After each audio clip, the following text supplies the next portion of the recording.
Bismillahirrahmanirrahim. Assalamualaikum warahmatullahi wabarakatuh. Perkenalkan, nama saya Winda Piranti Sukma. Saya berasal dari Universitas Islam Negeri Sultan Syarif Kasim Riau, Fakultas Tarbiyah dan Keguruan Pendidikan Kimia kelas 5A.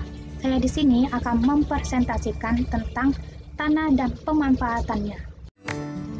Bagian yang pertama yaitu tentang pengertian tanah, di mana pengertian tanah ini secara umum yaitu adalah tubuh alam yang tersusun dari padatan, yang mana padatan ini yaitu bahan mineral dan organik.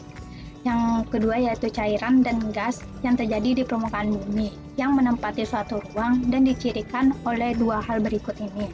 Yang pertama yaitu dia memiliki horizon atau lapisan yang dapat dibedakan dari bahan asalnya, sebagai hasil dari proses-proses penambahannya, penghilangan, translokasi, dan transformasi energi dan bahan. Dan ciri yang kedua yaitu ia memiliki kemampuan menyongkong atau menopang pertumbuhan tumbuhan.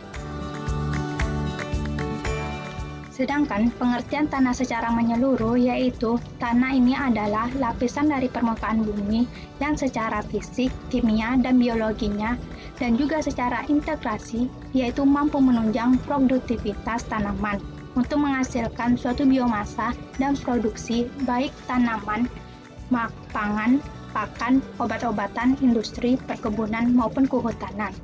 Jadi kita dapat melihatnya ini dari sisi secara fisik, kimia maupun biologi. Secara fisiknya yaitu berfungsi sebagai tempat tumbuh dan berkembangnya perakaran atau penopang tegak tumbuhnya tanaman dan menyuplai kebutuhan air dan udara. Sedangkan secara kimiawi dia itu berfungsi sebagai gudang dan penyuplai unsur hara atau nutrisi, yang mana senyawa-senyawa seperti senyawa organik dan anorganik sederhana dan unsur-unsur esensial lainnya seperti nitrogen, fosfor, kalsium, dan lain-lain. Sedangkan secara biologi, yaitu berfungsi sebagai habitat biota atau organisme yang berpartisipasi aktif dalam penyediaan unsur hara tersebut dan zat-zat adiktif atau pemacu tumbuh dan juga proteksi bagi tanaman. Jadi, cara yang dilakukan untuk pendekatan pengembang keilmuan tanah itu ada dua. Yang pertama secara pedologi, yang mana pedo ini adalah gumpalan tanah. Jadi, ilmu tanah ini dikembangkan dengan memandang tanah itu adalah sebagai tubuh alam yang teratur, yang mana dibentuk secara biokimia oleh evaluasi berbagai faktor pembentukan tanah. Jadi, dalam hal ini, tanah ini dipandang sebagai suatu benda alam yang dinamis dan tidak secara khusus dihubungkan dengan pertumbuhan tanaman. Sedangkan secara pendekatan edapologi, yang mana kata edapos ini adalah bahan tanah subur.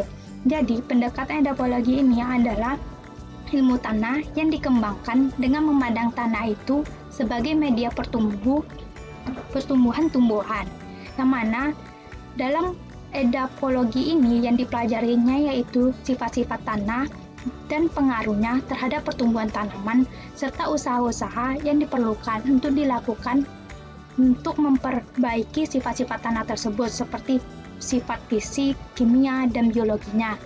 Jadi, bagi pertumbuhan tanaman ini seperti pemupukan, pengapuran, dan lain-lain. Jadi, perbedaan dari pedapologis dan edapologis ini yaitu kalau pedapologis ini yaitu ia mengkaji tanah itu berdasarkan dinamika dan evaluasi tanah secara alamiah atau berdasarkan pengetahuan alam murni, yang mana kajiannya ini meliputi fisik tanah, kimia tanah, biologi tanah, morfologi tanah, klasifikasi tanah, survei dan pemetaan tanah, analisis bentang lahan, dan ilmu ukur tanah.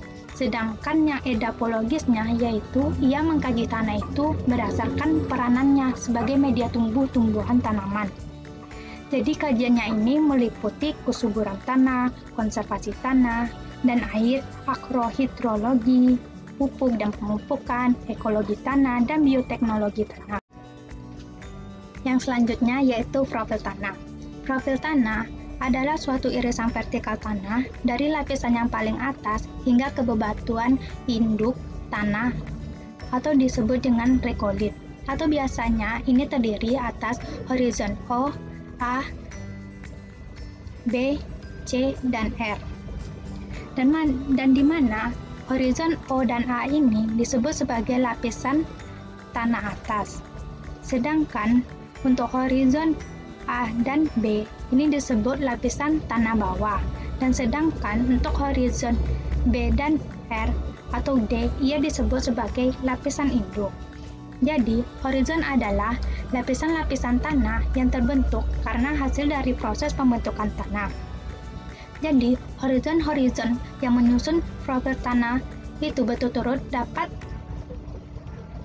dari atas ke bawah, yaitu adalah O, A, B, dan C.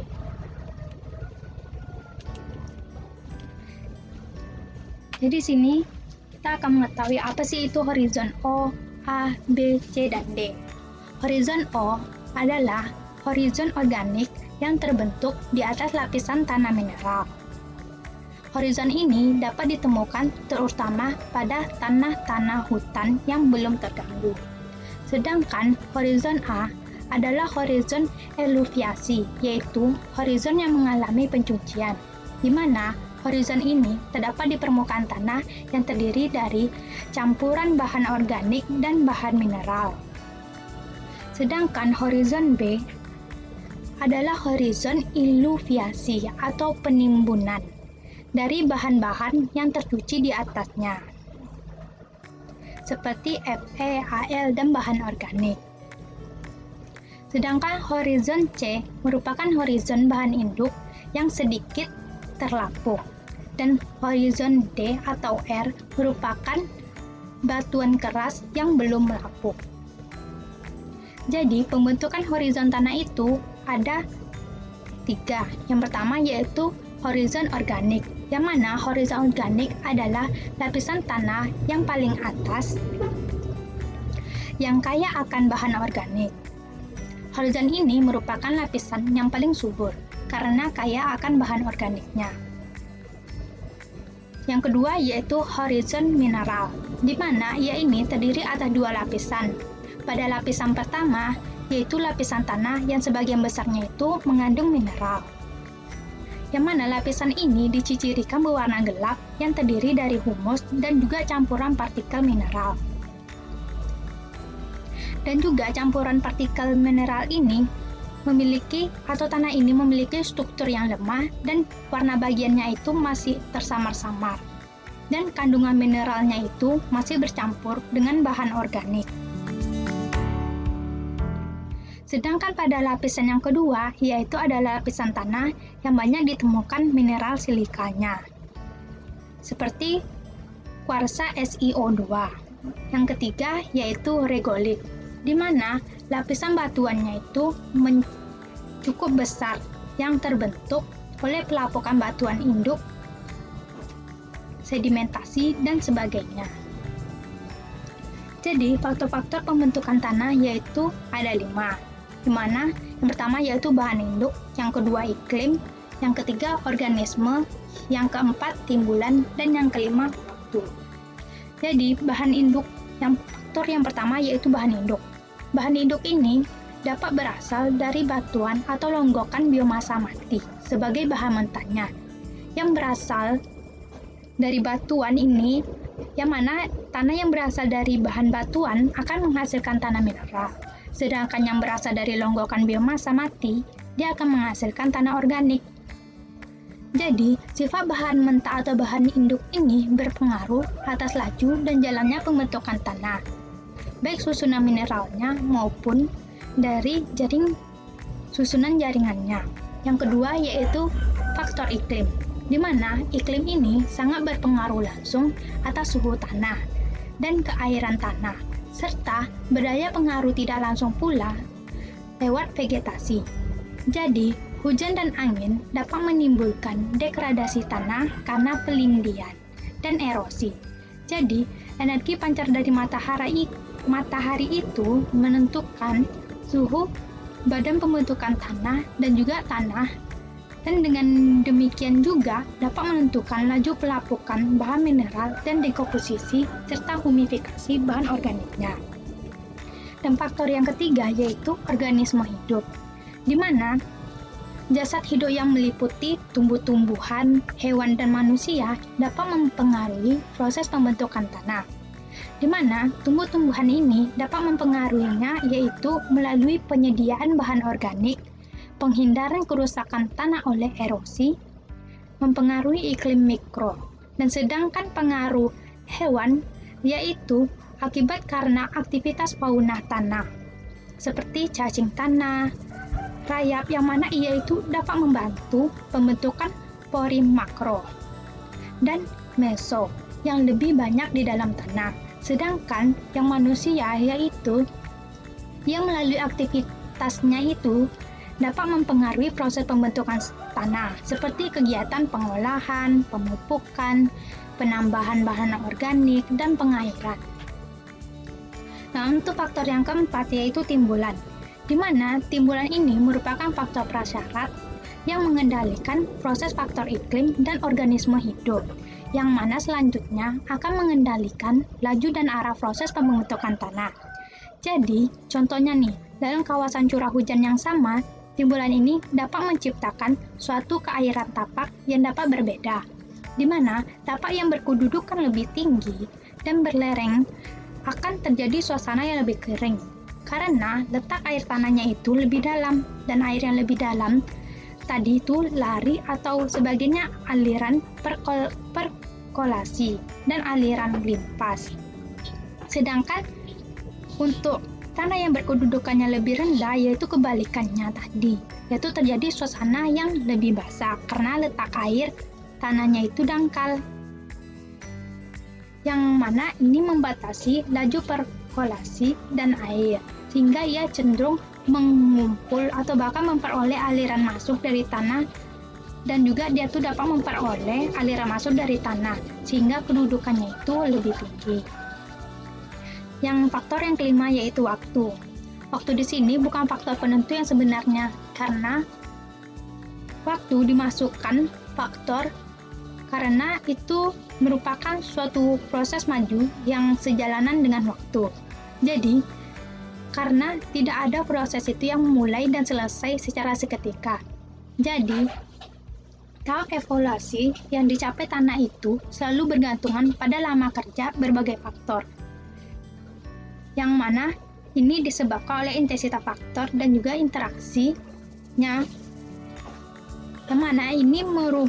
yang mana ini akan mengubah atau berubah sepanjang perjalanan waktu.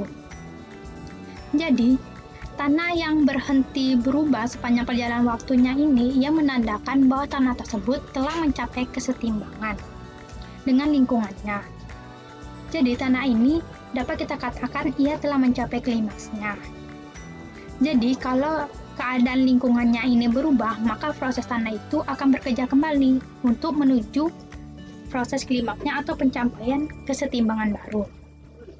Dan selanjutnya yaitu fungsi utama dari tanah. Yang pertama yaitu menjadi media tumbuhnya berbagai tanaman. Yang kedua yaitu memodifikasi atmosfer melalui proses emisi dan absorpsi berbagai gas, yaitu seperti karbon dioksida, metana, uap air, serta debu. Yang ketiga yaitu menyediakan habitat bagi hewan-hewan yang hidup di dalam tanah, seperti tikus tanah, mencit, cacing, serta organisme lainnya. Yang keempat yaitu dia dapat menyerap air hujan, menyimpan, menyediakan, dan memurnikan air yang berasal dari hujan tersebut.